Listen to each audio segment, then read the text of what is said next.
ધીમે આત્મ પદ ઓળખાવ્યો દાસી અરુણાને લીલાલે તો નામ નયન મેરમ રહા અને જાનત વિરલા કોઈ જેને જેને પુરા સદગુરુ મિલા એને માલુમ હોય સદગુરુ મહારાજની જય। આજે આવા માહોલની અંદર કારણ કે વરસાદ આવે ને એટલે બધાને ભીંજાવાની બીક લાગે, પણ ખરેખર સદગુરુ કહે છે વરસાદમાં આવશો તોય ભીંજાવાના અને અહીંયા બેસશો તોય ભીંજાવાના, પણ આપણે ક્યાં ભીંજાવું છે એની આપણને અંદરથી ચાહના હોવી જોઈએ। તો આજે અશોકભાઈ, કનુભાઈ અને એમના પુત્ર પરિવારે જે ભેગા મળી ભજન સત્સંગનો ભાવ કરી અનેક સંતોને અરસપરસ તેડાવી દર્શન દીદારનો લાભ અપાયો। કારણ કે સંતોએ કીધું, હમણાં ભજનમાં ગાયું કે ભાગ્ય બળો જે ઘેર સંત પધારે કર સુમિરણ ભવ સાગર સે તારે। ખાલી સ્મરણ કરવાનું છે કે આ ભવ સાગરની અંદરથી તારી દે। કારણ કે સદગુરુ આ જીવને ત્રણ દ્રષ્ટિથી મળે છે, ત્રણ જગ્યાએથી।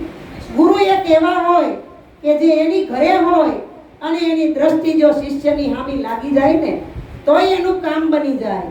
અને બીજા ગુરુ કે ખાલી સ્મરણથી જ્યારે આપણે સદગુરુનું સ્મરણ કરીએ, એનું ધ્યાન ધરીએ અને જ્યારે ગુરુનું ચિંતન કરીએ ને તોય પણ આપણને આ ભીતરની અંદર સદગુરુનો પ્રગટ્ય થઈ જાય છે।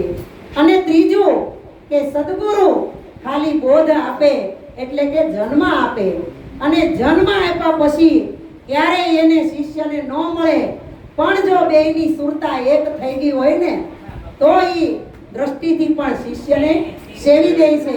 જેવી રીતે ઈંડા હોય ને, ઈંડા ટીટોળી, ઈ ઈંડા રેતીમાં મૂકે છે અને પછી ફરવા વઈ જાય છે, પણ ફરતા ફરતા ફરતા એનું ચિત્ત ઈંડાની માથે હોય એટલે ઈંડું ફૂટી અને સેવાય ને એમાંથી બચ્ચું નીકળી જાય છે અને એ પછી મોજ કરે છે। એટલે સંતો કહે છે કે બચ્ચા હતા ત્યારે બોલતા અને ઈંડા બોલે નહીં।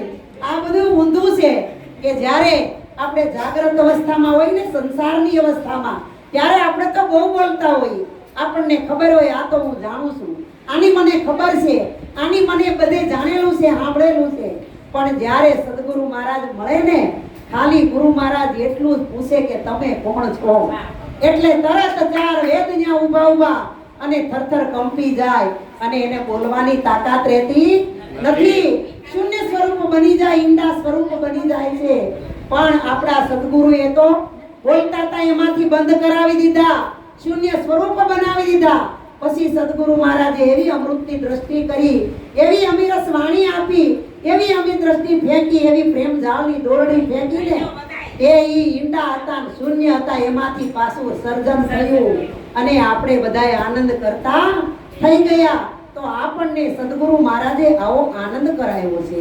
પણ કેવી રીતે? હમણાં ભાવના બેને ભજન ગાયું એમાં સ્વરૂપની વાત આવી। સ્વરૂપ એટલે શું? સ્વ એટલે પોતે અને પોતાનો રૂપ। તો આપણને કોઈ ગાંડા નો કે તમે તમારા રૂપને નથી ઓળખતા, તમે માણા બનીને આવ્યા તમે તમને નથી ઓળખતા। પણ ખરેખર આવો આપણી અંદર કોઈથી ઝબકારો થયો નથી, આપણે જ ખરેખર આપણને ઓળખતા નથી। જેવી રીતે આ વર્ષા ઋતુ આવીને પણ મોરલા ટહુકતા હોય અને વાદળ કડકડાટી થતો હોય અને મોરલા ટેહું ટેહું કરતા, કળા કરતા હોય અને વિચાર કરતા હોય કે માથે વાદળા જજુમી રહ્યા છે, આભ ફાટ્યું કે ફાટશે, પણ વરસે તો કણબી અંતરથી આનંદ કરે ને ઉછાળા મારવા માંડે કે આ ભગવાન મેર કરીને વર્યા અને વાવણી થઈ ગઈ અને આ ખેતરની અંદર બીજ વાવશું, કણ પાકશે અને અમારું ભરણ પોષણ થાય। એવી જ રીતે સદગુરુની લાલસા હોવી જોઈએ, જિજ્ઞાસા હોવી જોઈએ, એની મનોવૃત્તિ એમાં હોવી જોઈએ કે સદગુરુ મહારાજ તો તમારી આગળ આ મોટા મોટા ઘન ઘોર વાદળા ભરીને આવ્યા છે અને તૂટો કે તૂટશે એટલા વરસવા માટે તૈયાર થયા છે। પણ જો આપણી ચાહના હોય તો આની અંદર ગુરુ મહારાજ વરસે અને વર્ષા પછી આ શરીર છે ને ક્ષેત્ર છે, અને એની અંદર બોલે છે ઈ ક્ષેત્રજ્ઞ છે. પણ જો આ ક્ષેત્ર પલ્લે ભીંજાય અને ઈ વાવણી વાવવા જેવું આ ખેતર થાય ને તો ગુરુ મહારાજ તો એમાં બીજ વાવે અને વાવે. પણ અત્યારે તો સદગુરુ સીધા ને સરળ ને સાદા ને હાવ હેલા છે. તમારે ખેતર નો પલાળવું હોય તો તમારા ઘરે આવીને પલાળી જાય. નથી પલાળવું અહીંયા નહીં વરતા છતાં પણ કે અત્યારે ભક્તોને કહીને કે તમે ફ્રી છો અશોકભાઈ, તમારી ઘરે 2 કલાક સત્સંગ કરવા આવી નહીં મહારાજ, આજ નહીં, અમારે ચાંદલામાં જાવું, ચુંદડીમાં જાવું, અમે કઈ પછી જાજો. પણ આપણી જેવાને ગુરુ મહારાજ કહેતા કે અમે તારી ઘરે આવશું, આખી રાત ઊંઘ ન આવે કે મારા વાલાની જે વાટ જોતા હતા, આપણી આંખડી રડી જતી હતી, પગના ચંપલ ઘસાઈ જતા હતા, પણ આપણી ઘરે ગુરુને આવવાનો વારો નહોતો મળતો. અત્યારે તો સદગુરુ કેટલા હેલા છે કે તમે એક પોકાર કરો, જાવુંય નથી પડતું, ખાલી રીંગ ઘુમાવો, ત્યાં સદગુરુ તમારા આંગણે આવી અને તમને જે ખજાનો હોય એ આપી દે છે. પણ આ ખજાનાની ચાવીઓ કોની પાસે હાચવીન હોય? બધાયની પાસે હોતી નથી. પણ સદગુરુ ઉતર્યા અવની મહી, હરવા સકળ સંદે, પાપીને પાવન કરવા જેને ધર્યો ભગવંત દે. આ મનુષ્ય કોઈ પાપી હોતો નથી, પણ જે પાપને પુણ્ય, સારું અને મોડું, ખરાબ અને હારું, આ બધું જે કાંઈ છે આપણા મનનું કારણ છે. એટલે સંતો કહે છે આ મન છે ઈ તમારું મરકટ જેવું છે, મન છે ઈ ધજાની પૂંછડી જેવું છે, મન છે ઈ આપણું વાંદરા જેવું, અહીંથી નાય ઠેકડા મારે. પણ સંતો કહે છે આ મનને ગુરુ મહારાજના ચરણે ધરી દો અને ગુરુ મહારાજ તમારું બળજબરીથી નહીં પણ સ્વ ઈચ્છાએ લઈ લે હો. ગુરુ મહારાજ કે તન મન ધન હોપી દો, આમાં હવે તમારું કાંઈ નથી, તમે કેવલ અશોકભાઈ ખાલી થઈ જાઓ, નિર્મળ થઈ જાઓ, પવિત્ર થઈ જાઓ, તમારે અમે કાંઈ કરવાનું નથી. અરે જવાબદારી હોપી દો ગુરુને, ઈ કાર્ય નહીં કરે તો કોણ કરશે? પણ આપણે તો હજી હું ન હોઉં તો ન થાય. પૂરા ભાવથી સદગુરુને આપી દો તો સદગુરુ તમારા ઘરે આવી આધ્યાત્મિક તો કામ કરે પણ ભૌતિક કામ પણ તમારા બની જાય. આ તો અનેક સંતોના દાખલા છે, ભરોસો છે. એટલે સંતો કહે છે રાખે ભરોસા ગાય ભેંસકા, ઉનકી કરે બરદાસા, પણ નહીં ભરોસા આવા ગુરુ ગોવિંદ કા, એ અજબ તમાશા. આ જગતની અંદર, કળિયુગની અંદર હાવ હેલું છે, અઘરું નથી. કારણ કે સતયુગની અંદર અનેક યજ્ઞો કર્યા, અનેક જપ તપ કર્યા, કોઈ દાઢીઓ વધારીને આ ધરતીમાં રોળાઈ ગઈ, કોઈ માથે એટલી જટા વધારી કે તમે જોવો તો આની અંદર જૂ કેટલા પડ્યા છે ખબર ન હોય. આવડા તો અંબોડા વાળા જોયા છે ને આપણે ગિરનારની ગુફામાં 200 વર્ષના સાધુ.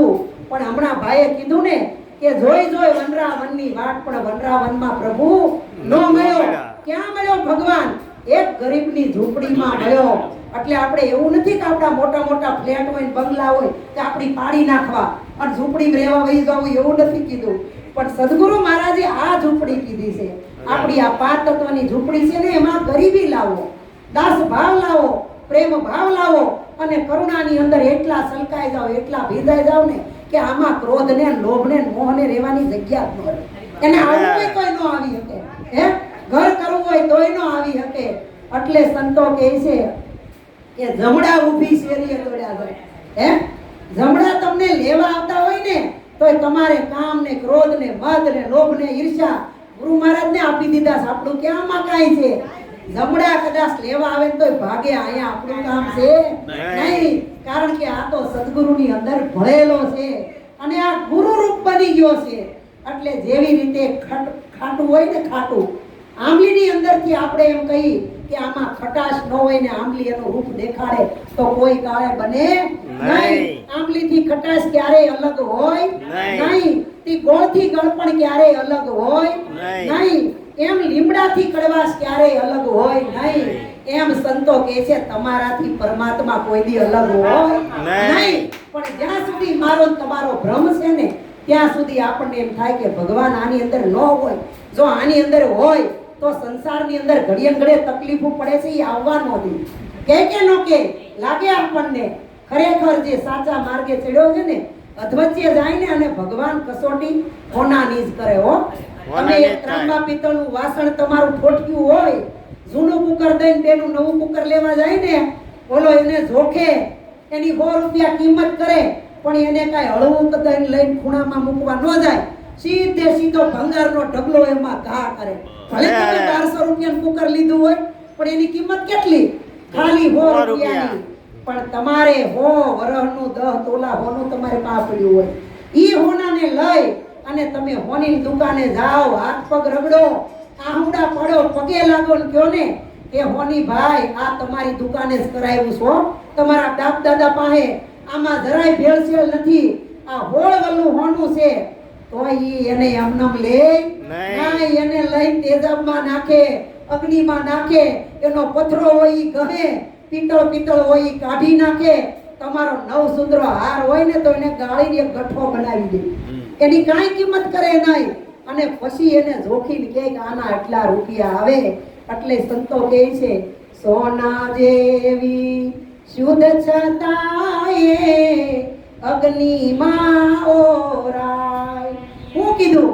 સોના જેવી શુદ્ધ છતાંય અગ્નિમાં ઓરાય. ઝવેરી એની માથે જુલમ કરે પણ ખમે ગણ નાગા, એ સાચા સંતો એમ ઓળખાય, હરિરસ પીવે બીજાને પાય. આ બધી વસ્તુ ક્યાં હતી? આપણને સુખ ને દુઃખ, માન ને અપમાન, સારું ને મોડું, નાનું ને મોટું, ઈ મનનું હતું બધું. મનને સુખ છે, મનને દુઃખ છે. એટલે સંતો કે સુખી થાવ તોય તમારી હાથે, દુખી થાવ તોય તમારી હાથે. અરે ઓલા ભોજ રાજા હતા, ઈ હવામણની તળાઈમાં હતા, 18 દાસ દાસીઓ ફરતા આટા મારી સેવા કરતી, વાહ એની ઘરે વાહિદું કરતો, પવન એની ઘરે પાણી ભરતો, રીધી સીધી ઢોલિયા આટા મારતી. અને મારી તમારી જેવા માણા તો એના પગમાં પડી ચાકર થઈને કામ કરતા, પણ એને પથારીમાં ઊંઘ આવતી નહોતી, કારણ કે એનું મન માળવે હતું, જત ચીગડોળે હતું ચીત, અને ઠેકાણે નહોતો. પણ ઓલો ગંગુ તેલી છે ને ઘાંચી, કાંઈ નહોતું. હવારમાં લાવીને હાંજે ખાય, હાંજે પૂરું, હવારમાં પાછું 250 તેલ લેવા જાય. પણ એને ભીતરની અંદર આનંદ કેટલો હતો? કોનો હતો? કે પોતાનો હતો. એટલે સંતોએ કીધું કે નિજાનંદની મસ્તી જ્યારે મળે ને ત્યારે આનંદ આવે. અને પછી આનંદ કે મેં હું આનંદ મેરા, આનંદ કે સિવા કુછ નહીં, મુझे मेरी मस्ती कहां लेके आई. પણ મસ્તી ચડવી તો જોઈ ને, હે? ચડ્યા વગર કઈ હાલે? આ ગાવાથી મસ્તી ચડી જાય? એ મારી જેમ 2 કલાક રાગોડા તાણું મસ્તી ચડે? મસ્તી ક્યારે ચડે? કે ભીતરથી જ્યારે આંખો ખાલી થઈ જાય, હાવ ખાલી થઈ જાય, આમાં કાંઈ નથી, અને દાસ ભાવ આવી જાય. એટલે સંતો જે વાણી બનાવે ને એ વાણીની પાછળ દાસ ભાવ લખે છે. શું લખે? દાસ ભાવ. ગુરુ મહારાજ તો અમારા ટપાલ લખતા એમ કહેતા દાસના દાસ, પરમાત્માના દાસ અમારા સદગુરુ, અને એના દાસ અમે સહી. કળિયુગના સંતો તો તમને એમ કહે છે દાસના દાસ, એના દાસ અને એના દાસ સહી. હવે ગુરુની તૈયારી તો ન્યા સુધી છે, તમારા બધાના શરણની રજ સહી. તમે ન હોય તો બી ક્યાં કયો હાલો?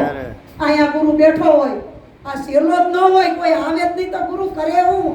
કોનો ગુરુ કહેવાય? હે? એટલે કોઈનું કોઈ છે નહીં, બધાની જગ્યાએ બધા સહી સલામત છે. હવનું કામ જ કરે છે, કોઈનું કામ કોઈ કરી શકે નહીં. એટલે સંતોએ કીધું છે કે આપણા સ્વરૂપની અંદર મસ્ત રહેવાનું. મીરાબાઈએ કીધું દુનિયા બોલે એને બોલવા ગઈ, અને આપણે હરિભજનમાં રહી. વરસાદ આવતો હોય, રેણકોટ પહેરીને કૈલાસબેન ઘરેથી નીકળો, ટોપી પહેરીને ફ્લેટ વાળીયું ભાળી જાય કે ક્યાં ઉપડ્યા? નરેશભાઈ કે ભજનમાં જાય, ભલું તમારું ભજન, આવા વરસાદમાં જવાય? પલ્લાય? કેવા વાળા તો કહેવાના છે, પણ આપણે એમાં રહેવાનું નહીં. કારણ કે ઓલા તો રૂપિયા 500 રૂપિયા દ્યો, અને હવારમાં દાડીએ આવે 9 વાગે ઠેઠ, પાછા હવારે ચા પાવ, બપોરે રોટલા ખવડાવો, રોઢે ચા પાવ, રાતે 6 વાગે સાંજે ક્યાંક નીકળી જાય, ટ્રેક્ટર લઈને તેડવા જાવ, મૂકવા જાવ. આ કાંઈ કરવાનું નહીં. એના રૂપિયા, એનું ખાય, એના લુગડા પહેરે, એનું પેટ્રોલ ભરે, આપણી નિંદા કરે. હું કામ ઉપાધિ કરવી? મોજ કરો. એના ઘર પાસેથી હમા 1000 ની હાડીઓ પહેરીને નીકળો, ભલે મળે. એમ આનંદ કરો, મોજ કરો. એટલે સંતો કહે છે મોજ કરો આ વિશ્વની અંદર. પણ મોજ કેવી કરવાની? પોતાના સ્વરૂપની મોજ કરવાની. કારણ કે આપણું સ્વરૂપ કેવું છે? આવવા વાળું કે જવા વાળું નથી આ શરીરને વરસાદ ભીંજાવી શકે, પણ મારા ને તમારા સ્વરૂપને વરસાદનું એક ટીપુય પડે નહીં. આપણે ટીપું પાડવાનું છે, પણ સદગુરુ સંતના મુખમાંથી જે અમૃતની ધારા વરસે છે અને વર્ષા ઋતુ આંગણે આવી છે ને, એમાં આપણે પલળવાનું છે. કારણ કે સંતોએ શાસ્ત્રની અંદર કીધું છે, જ્યારે વસંત ઋતુ આવે ને ત્યારે આ જગતની પ્રકૃતિ ફરી જાય, પણ કોઈ સાચો સદગુરુ સંત તમારે આંગણે આવે ને તો તમારા ઘરની સંસ્કૃતિ ફરી જાય. પણ આપણે આવવા જ ન દઈએ તો શું કરે? સંતોને આંગણે આવવા જ નથી દેતા તો સંસ્કૃતિ કેમ કરીને ફરે આપણી? આવે સદગુરુ આંગણે એટલે સંતો દયાળુ છે, કરુણા નિધાન છે, કરુણાના સાગર છે. પણ ખરેખર સંતને ઓળખવાને એના માટે સદગુરુ તરફથી દ્રષ્ટિ મળી છે. અને અહીંયા બેઠા એ બધાને મળીશ તો જ આવે હો, નકર એ કોઈ આવે નહીં. ઉભા રહે એટલે વચન દીધું હોય તોય ન આવે. પણ આ બધાની દ્રષ્ટિ ફરી ગઈ છે ને, એટલે ગુરુ દ્રષ્ટિથી જોવે છે. અને ગુરુ દ્રષ્ટિ સિવાય કાંઈ દેખાતું નથી ને. ઈ દાન કરવા ભાંગલા ટૂટલા સુંદરિયું ઓઢી ઓઢી ન આવે. આ કોઈ આવે? માંડવા નંબર જીવરતભાઈ હેઠા નથી બેહી શકતા, પણ અહીંયા આવી નીચે બેહી જાય. આ કોનું કારણ છે? આનંદનું કારણ છે. પોતાની અંદરથી મસ્તી આવે ને તો એ માણા પોતાના સ્વરૂપમાં જાગૃત થાય. એટલે સંતોએ કીધું તમારું સ્વરૂપ કેવું છે કે એક અનાદિ અનંત છું રે મારો, આવે નહીં અંત જો આ કાયા હારે નહીં કાય લાગતું, હારે મને ભજે મોટા સંત જો. આજે તો મેં મને ઓળખ્યો, આજે મેં મને ઓળખ્યો. અરે તમને તમે ઓળખી જાવ તો તમારે કોઈની હાડી બહાર રહે? કોઈથી બીવું પડે? કોઈ પોલીસની બીક લાગે? કોઈ આ જગતના સરકારી માણસની બીક લાગે? તમે તમને ઓળખી જાવ તો. પણ જ્યાં સુધી આપણને આ બધા આવતા ને, નાના હતા તે હીરા ગઢવા આવતા ને અહીંયા, પણ આવડતું નહોતું એટલે શેઠિયાની શેઠાણી બધાની ગુલામી કરવી પડતી. પણ જેવા હીરા આવડી ગયા છૂટા થયા પછી તમને કે લ્યો આ છોકરાને કલાક રાખો હાસો, ઈ છૂટા થઈ ગયા. એમ સદગુરુ તમને નિજાનંદની મસ્તી કરાવી દીધી અને બંધન મુક્ત કરી દીધા અને જ્ઞાન વૈરાગની પાંખો આપી દીધી. ગુરુ મહારાજે કીધું હવે તમારામાં તાકાત હોય ને તો આ દુનિયાના છેડે વયા જાઓ અને તમને સદગુરુએ જે જ્ઞાન આપ્યું છે જ્ઞાનનો પ્રચાર કરો. અને આમાં જો કોઈ લીટી મારે તો તમારે કહેવાનું, પણ આપણને હજી ભય છે. હું બોલું નહીં હરખું બોલાય તો બીક લાગશે, પણ સદગુરુ કે તું બોલતો નથી. આમાં તારો બેઠેલો સદગુરુ બોલે, પરમાત્મા બોલે. સદગુરુ સિવાય કોઈ બોલતું નથી. એટલે કીધું કે બોલે બોલાવે સબ ઘટ બોલે, સબ ઘટમાં રહ્યો સમાય અને દેવળે દેવળે કરે હોકારા. તમે જ્યાં જો ત્યાં હોકારો કરી રહ્યો, એકે ઘટ એની વગરનો ખાલી નથી. પણ અમારે આ જો બેન તમારા મકાન માલિકનું નામ શું? અમાર વિમળા બેન ને હમણાં શંકર ભગવાનનો મહિનો આવશે, શ્રાવણ મહિનો, તો એ લોટો દૂધનો ભરીને શંકરને રેડવા જાય. પણ અમારા ભાઈની પૂજા નહીં કરે. પણ જો ઈ પૂજા શંકર ભગવાનની કરવા જાય, ઈ પૂજા એના પતિદેવની કરે ને તો 500 જગ્યાએ કહે હો કે હારા ઘરની દીકરી મળી છે અને મને ભગવાન મારી મોરે પૂજા કરે. કે ન કહે? એટલે સંતો કહે છે ભૂલી ભૂલી દુનિયા ફરે દીવાની, શું કરે એમાં અભિમાની, શું કરે એમાં અજ્ઞાની. અને કેવું કરે ખબર બેન? પિત્તળનો એક લાલો લઈ આવે અને દૂધને હાકર ધરાવે, પણ હાસો લાલો દૂધ માંગે તો ધબડીકો મારે. એને કોઈ દૂધ આપે નહીં. 3 ટાણા દૂધ માંગે એટલે તરત કે તાર બાપાને બે મળે છે અહીંયા, એક ટકસાએ ખા. કેક નો કે? પણ આપણે સંતો કહે છે પડ્યું છે અહીંયા ગોતે નહીં, ગોતે સેટે સેટે. જેની સુરતા સુઘડ સમેટે ને એના ઘટામાં સાહેબ ભેટે ભેટે અને ભેટે. 3 વાર ભેટે. એમાં કોઈ મિલમે કરી શકે એમ નથી. એટલે સંતો પોકાર કરી કરીને કહે છે ઉઠ જાગ મુસાફિર ભોર ભયો, अब रेन कहा जो सोवत है, अरे सोवत है वो खोवत है, जागत है सो पावत है. ક્યાં જાગવાનું છે? આ બેનું કે અમે રોજ સવારમાં ઉઠી જઈએ 5 વાગે 6 વાગે, છોકરાઓ નિશાળે જાવ એટલે ઉઠવું જ પડે ને. પણ સંતો તમને મોહ નિદ્રામાંથી જગાડવા આવ્યા. નવરાય જ નથી. અમારા વિલાસબેન ને હમણાં આવ્યા કીધું કાંઈ પાકું કરો અને કાંઈ ભજનમાં આવો કે કેમ કરવું ગુરુ મહારાજ. આખો દી નવરાય નથી રહેતી હચોડી. ઘડીક ટિફિન ના ઘડીક છોકરાને મોકલવાનું, ઘડીક ઓલું કરવું, રાતના 11 વાગી જાય સુઈ જાય. પણ ક્યાં તમારે ભેગું કરીને જવું છે? 24 કલાકની અંદર 15 મિનિટ તો એની હાટું કાઢો અને તમારું કાંઈ કરો. આમાં કરશો એ તમારું કલ્યાણ છે. આમાં કાંઈ તમે ભજન નહીં કરો, ગુરુ મહારાજને કાંઈ 10,000 પગાર કપાઈ જાય નહીં. એની તો ભાવના એવી છે, તમને એની ભેગા કરવાની, એની જોડે રાખવાની. ગુરુની ભાવના કેવી છે? આગળ વયા જાઓ થોડા, અને ગુરુ મહારાજ એક ટીલકું કરી દે ને, આ બાર અમાર કસ્તુરબેન જેવા ઘડીક સત્સંગ કરે, અમાર પોરો ન થાય ઘડી? હે, થાય કે ન થાય? પણ કરવું જ નથી. ગુરુ મહારાજ ભલે ઉધડું લઈને આવ્યા, એ ભલે કર્યા કરે, આપણે શાંતિથી બેઠા બેઠા સાંભળો. હે, પણ ભીતરની અંદર થોડીક તો આપણી તૈયારી હોવી જોઈએ, ઘસારો થોડોક તો હોવો જોઈએ ને. આપણું આપણે નહીં કરીએ તો કોણ કરશે? તમારા ઘરની અંદર તમે બધું કામ મૂકી તાળું મારી તમે બહાર વયા ગયા હોય અને લગ્નમાં એટલું બધું ખાઈ લીધું હોય ને કે ઊભું થવું ન ગમતું હોય, કાંઈ કામ કરવું નહીં, ઘેરે આવીને બધું કામ હોય તમારે જ કરવું પડે, કોઈ કરી જાય આવી? હે, કરવું પડે ને. આપણે આપણું જ કરવું પડે. એટલે સંતો કહે છે, તું એક છો, અનાદિ છો અને અનંતનો છો. તારા શરીર છે ને એ પ્રગટ થયું છે, આની સીમા હોય, એ અંત આવે એટલે શરીર વયું જાય, એને બાળી દે, રાખ કરી દે, પણ તારું સ્વરૂપ છે ને એ આ જગતની અંદર એક જ છે. આવું બીબું ક્યાંય જોવા મળે નહીં. આ હાથ બારની નકલ કોઈની અખરખી ન હોય. હાથ બારની નકલ તો નહીં, કોઈનો પરસેવો અખરખો ન હોય, કોઈની ફિંગરપ્રિન્ટ અખરખી ન હોય. તો આ પરમાત્મા કેવો હશે કે એણે આ સૃષ્ટિનું સર્જન કર્યું, કોઈને એક હરખા ન બનાવ્યા. વિચાર તો કરો, એક હરખા હોત તો આપણે ભૂલા ન પડી જાત. બે ભાઈઓ તમે એક સ્વરૂપના હોય, બે ભાઈઓના હારે લગ્ન થયા હોય, બાઈ આવી હોય તો છેતરાઈ ન જાય? છેતરાઈ જાય ને. પણ ભગવાને કેવું ઘડાયું જોવો તો ખરા.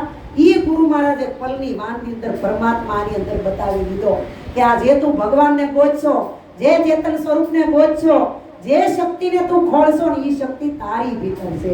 એટલે તું શક્તિમાન છો. ઓલો શક્તિમાન નહીં, ટીવીમાં આવે ઈ આમ બધું ઓઢી લે, શક્તિમાન કરીને ઉડે તો ઉડવા માંડે. એમ આપણે ઉડવા જાવ, બસ દેખાડ પડવા હેઠા અહીં વાગે. ઈ શક્તિમાન નહીં, પણ સદગુરુએ ભીતરની ચેતના શક્તિ આપી છે, જાગૃત શક્તિ આપી, જ્ઞાન શક્તિ આપી, સહન શક્તિ આપી છે. આ શક્તિથી જો તમે ઉડવા જાવ ને તો તમે અહીંયા બેઠા હોય તો 10,000 માઇલ તમારો શબ્દ જાય. આ શક્તિ આપણને ગુરુ મહારાજે આપી. એટલે કીધું એક અનાદિ અનંત છું, મારો આવે નહીં અંત. કારણ કે આપણી પેલા શંકરાચાર્યની પેલા માંડો કેટલાય વિશ્વગુરુ આ જગતની અંદર આવી સત્યનો પ્રચાર કરી અને આપણી જેમ રાડું નાખીને વયા ગયા. પણ સાંભળવા વાળા છે એને સાંભળી લીધું, અને નથી સાંભળ્યું એને કાનની મોહરવું કાઢી દીધું. સંતોનો ઉદ્દેશ જ ઈ છે આ જગતની અંદર સત્યનો પ્રચાર કરવો. આમાં ખર્ચ ખોટ અને ખુવાર ખાય અને પોતાને ભજન કરવાનું છે. આ કાંઈ ધંધો નથી ધર્મના નામે. અને જે ધંધો કરતા હોય ત્યાં તો લાખો લોકો ભેગા થાય છે ને. ખોટું છે ધર્મના નામે ધંધો કરે ત્યાં કરોડો માણસો ભેગા થાય છે. શું કરવા થાય? આ તો બધું જોવા જાય છે. પણ સત્યના માર્ગમાં હાવ થોડું હોય, હાવ સહજ હોય. સત્ય ખાલી કાચબાની જેમ હાલે અને ખોટું છે ને સસલાની જેમ અળિયું કાઢે, ઘડીકમાં પૂગી જાય. સત્ય ધીમું ધીમું ધીમું હાલે, અંતે આ શરીર વહી જાય તઈએ પ્રકાશ પડે ને પડે. પણ આપણી ધીરજ હોવી જોઈએ. એટલે કબીર સાહેબે કીધું કે દયા કરીની બંદગી, ક્ષમતાશીલ સુજાણ, ऐसे लक्षण संत के कहेत कबीर विचार. આ કબીર સાહેબે વિચાર કરીને સાખી લઈ લીધી હો. હા, એટલે પછી એને કીધું કે તું એક છો, અનાદિ છો અને અનંતનો છો, તારો અંત નથી આવતો. પણ આ કેવી રીતે? આના પછી હું હોય તું એક અનાદિ કહેવાય, ત્યાં સુધી કેમ કહેવાય? એટલે એને બીજી કડીમાં કીધું કે સચ્ચિદાનંદ સ્વરૂપ છું રે, દેહ આવે અને જાય રે,